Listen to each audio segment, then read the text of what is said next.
long distance relationships. Yeah. Wow.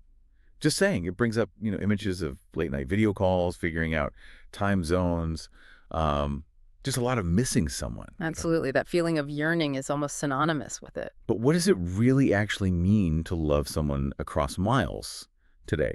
And how has our world, with smartphones and everything, kind of reshaped these connections? They feel so complex. Okay, let's unpack this. Yeah, let's do that. So today we're diving into the source, pull out the key insights, give you that shortcut to, well, really understanding this whole fascinating topic. Mm.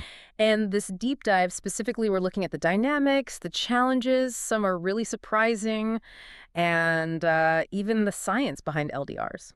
Okay, science. Interesting. When you think about waiting for someone you love, what pops into your head? I was thinking about that line from Audrey Niffenegger, the author of The Time Traveler's Wife. Oh, I know the one. Wow. It's beautiful. Yeah, she wrote, "Long ago, men went to sea, and women waited for them, standing on the edge of the water, scanning the horizon for the tiny ship. Now I wait for Henry." Powerful. It really is. And it's funny how it connects to LDRs, even though, in the book, her husband randomly time travels. He just vanishes. No idea when he'll be back. Right. So she's left managing this distance, but the distance is time, not actual place. It's a fascinating parallel. Exactly. And what's really wild, thinking historically now, is how much relationships have changed, like in just the last 50 years or so. Yeah. Compared to the, 5,000 years before that, where things were pretty consistent. It's a huge shift. If you go back, way back, like ancient Egyptians, Romans, relationships were mostly within the tribe or neighbors, maybe extended families. Right, close circles. Very close. And the drivers, often really practical things. Alliances, survival, basically. Maybe one family's crops failed, so a marriage helps share resources, or ensuring there's enough food, enough meat during tough times. So much less about finding your soulmate and more about making sure the community or the family unit actually survived. Practical. Precisely. Now, that's not to say there wasn't affection or connection, but the primary driver wasn't romance as we think of it. Yeah. Modern society kind of flipped that script. Romantic love, it became the goal, the main event. Yeah, not just a nice bonus. Not just a bonus or even just a step towards marriage. It became the whole point. And that fueled entire industries, didn't it? Songs, movies, romance novels, poetry. And deep dives like this one. Exactly. And it normalized this idea that two people could be committed, deeply connected, without needing to see each other every single day. Which, funnily enough, sort of echoes Plato in a weird way. You talk about a kind of love, platonic love, right? Where maybe you don't see the beloved constantly, but that connection, that bond, is seen as a path to something higher, more ideal. Platonic love. Usually we think of that as non-romantic, but you're saying the distance aspect has a philosophical root too. Well, Plato defined it as a strong relationship without sexual attraction, or where that attraction is suppressed. But the core idea is this intense bond that doesn't rely solely on physical presence. It's about appreciating the ideal, the essence. That's really interesting. It puts a whole different spin on things, especially now. I mean, it's almost ironic, right? Thinking about Plato in our super connected, tech-heavy world where people are often, physically apart. So, okay, let's bridge that gap. How did we get to the modern LDR landscape? Technology must play a huge role, both good and bad. Oh, absolutely. And part of it starts with, our expectations. The modern checklist for a partner is, let's just say it's gotten pretty long and demanding. Tell me about it. Right. You might want someone who gets your very specific taste in music, loves the same obscure foreign films, is strong, but also, vulnerable just when you want them to be. Reads Tolstoy, maybe? Supportive, but definitely not clingy. Exactly. All of that. And maybe they cook like a Michelin chef too. Or for a woman, maybe it's a guy who's tough on the outside, super tender inside, loves, I don't know, David Lynch movies, but only cries on cue. Okay. Maybe a bit exaggerated, but yeah, the lists are long. They are. And these super high expectations combined with the, frankly, overwhelming amount of choice we have now, thanks to, the internet and apps, it directly feeds into why LDRs are more common. You might find someone who ticks more boxes, but they live hundreds or thousands of miles away. And okay, here's where it gets really interesting. The numbers kind of back this up in surprising ways.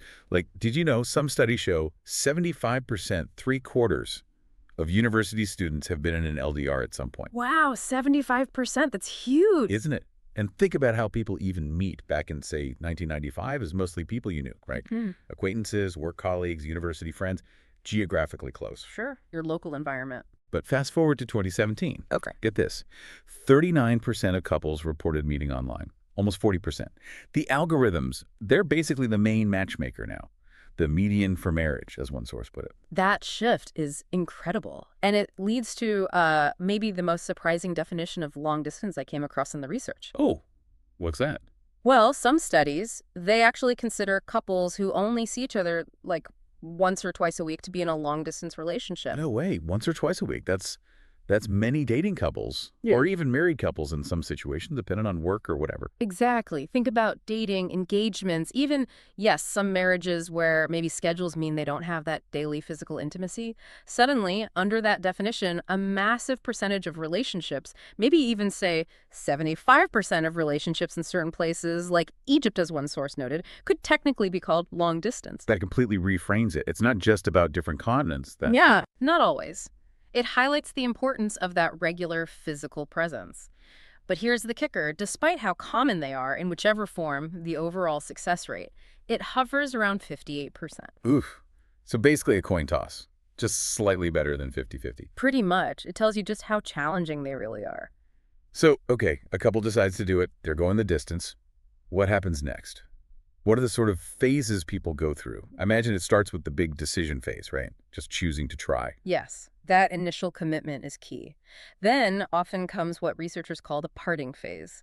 And this one's often marked by a bit of denial. Denial. How so? Well, couples tend to ramp up communication like crazy. The stats are pretty wild, an average of like 340 texts a week. Wow.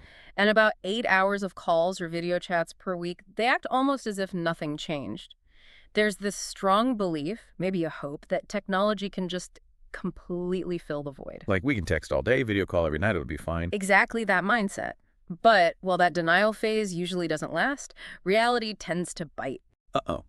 What comes next? The realization phase. This is when it really sinks in that, no, you can't just see them whenever you want. That screen time, it's not the same as actually being there. Yeah, the novelty wears off, maybe. That, and you start experiencing personal change. I mean, you're living in different places, having different experiences, meeting new people. You naturally start to change, to grow. Which sounds good individually, but maybe not always for the relationship. It can definitely put a strain on it. You gain independence, which is great, but it can also mean you grow apart. And sadly, the stats show many LDRs actually end around the 4.5-month mark. Only 4.5 months. That's really fast. It is surprisingly fast. It shows how quickly those initial challenges can become overwhelming.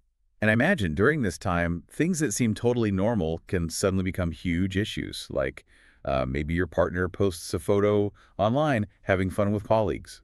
Oh, absolutely. Or they mention a new project at work that's taking up their time. Suddenly, it's not just they're busy. It can feel like they're busy without me. They're having fun without me. Right. And that can trigger some pretty intense feelings. Exactly. That often leads into a phase of jealousy and insecurity. It's this gut reaction, sometimes subconscious, this need to feel like you still own or have a primary claim on your partner, especially because they aren't physically there. Which is tricky because a little jealousy can mean you care. Yeah. Right? But too much. Precisely. A little bit shows investment. Yeah. But excessive jealousy, especially fueled by insecurity because of the distance, that can be really destructive if you don't have solid communication to navigate it. And it feeds into FOMO, the fear of missing out. Oh, yeah. FOMO is real. And distance just amplifies it. You start overanalyzing texts, missed calls. Why didn't they pick up? What are they doing? Small things that you could probably resolve in 5 minutes face-to-face can just spiral. And even with all those texts and calls we talked about earlier, you're saying communication can still break down. Yes, that's a key finding. High quantity of online communication doesn't always equal high quality or the kind of interaction you really need. Researchers consistently find that regular face-to-face interaction is what truly builds satisfaction, commitment, trust. Even silence on a call can become a source of anxiety. If you were sitting together quietly, it'd be normal, comfortable. But on the phone, it can suddenly feel like, oh no, are we running out of things to say? Is the connection fading? That makes sense. It's a different kind of pressure. It really is. And it all contributes to this feeling some researchers call responsibility without rewards. Responsibility without rewards. What does that mean? It means LDRs demand constant effort, right? Yeah. You have to keep up, make the calls, schedule the video chats, actively show you care, check in, all this responsibility. But you often lack the immediate rewards of a relationship where you're physically together, the spontaneous hugs, the casual companionship, just the simple joy of presence. You're putting in all the work, but missing a lot of the day-to-day payoff. Exactly. And that brings us to a really fundamental point.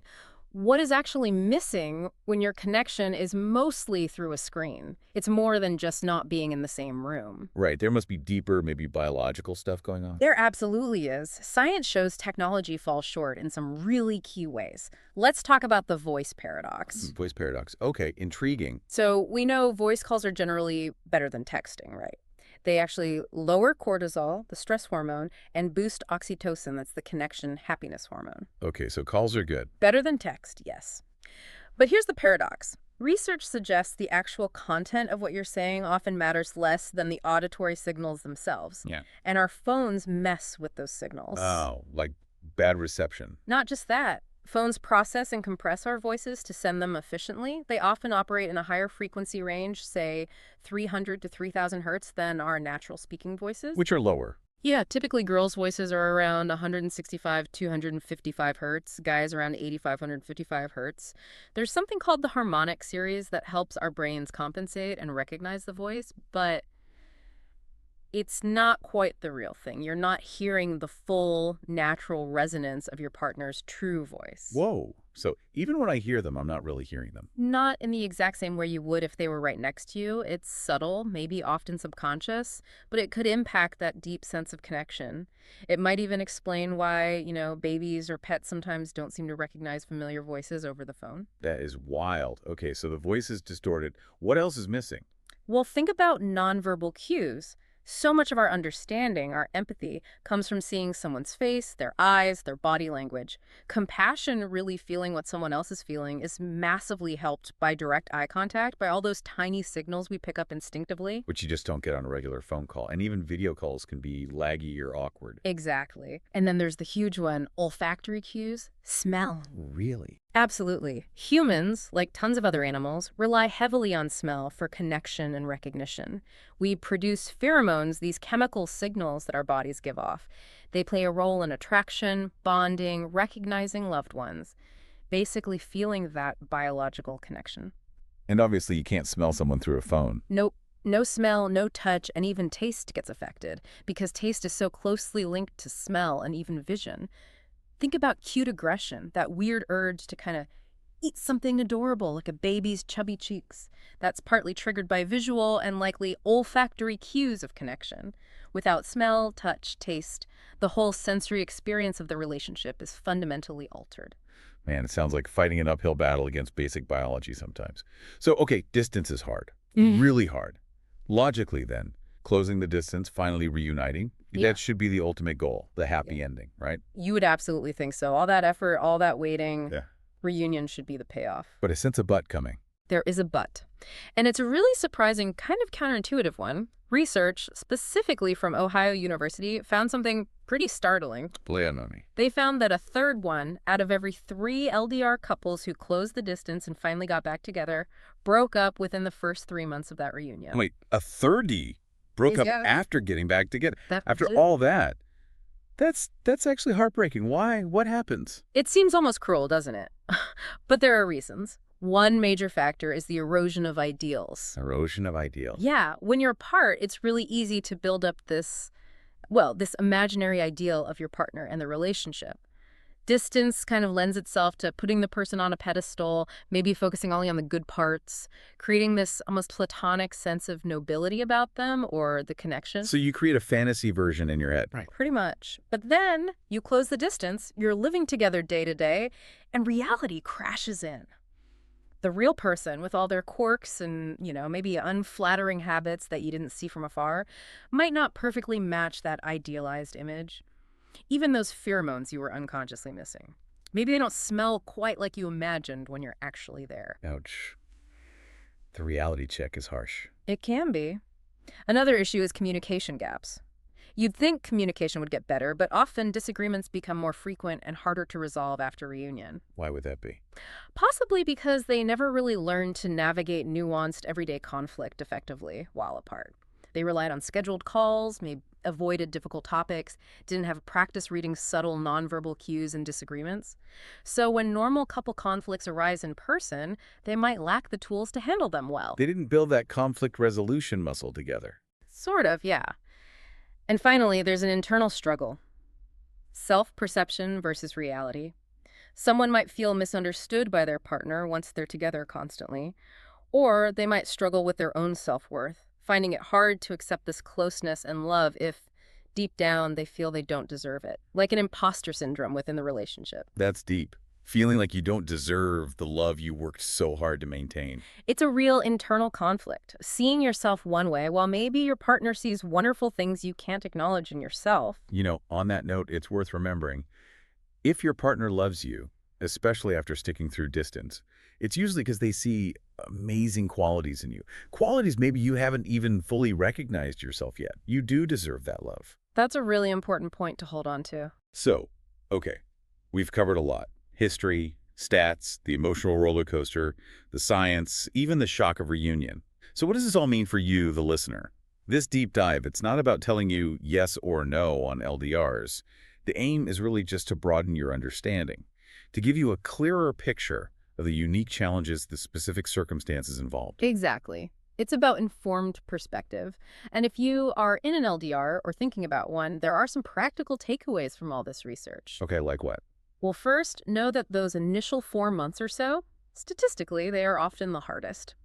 But the data also suggests if you can navigate past the 8-month mark, things often tend to get a bit easier, maybe find a rhythm. Good to know there's a potential hump to get over. Yeah. Also, LDRs just fundamentally require doubled efforts. You can't rely on assumptions or shared context like you can when you're physically present. You need a really strong foundation, and communication has to be super explicit, super direct, no reading between the lines. You have to say what you mean, basically.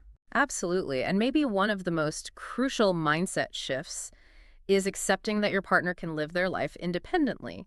And choosing to be together is exactly that, a conscious choice made out of free will, not out of necessity or dependence. That feels healthier anyway, distance or not, accepting their autonomy. It really is. And let's not forget, there is a positive side to distance, believe it or not. Oh yeah, what's that? Well, the experience of loneliness itself, while painful, can teach you things. That deep feeling of missing someone, it highlights their importance. There's a reason people talk about the sweetness of longing. It makes the reunions, when they happen, incredibly meaningful.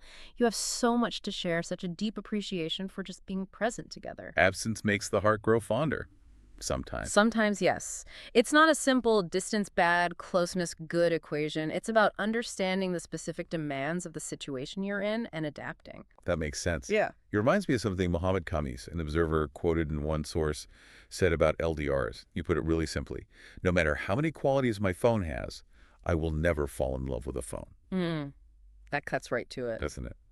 In a way, an LDR is kind of a relationship with your phone or through your phone. And man, it definitely uses up your data bundle, right? It certainly puts a strain on the data plan. So here's a final thought to leave you with. If all this technology, video calls, instant messages, emojis trying to convey emotion, if it can mimic so much, sight, sound, but still fundamentally fails to capture that full human experience of presence, what does that tell us about how vital our physical selves, our embodied existence, really are for building those truly deep, lasting bonds?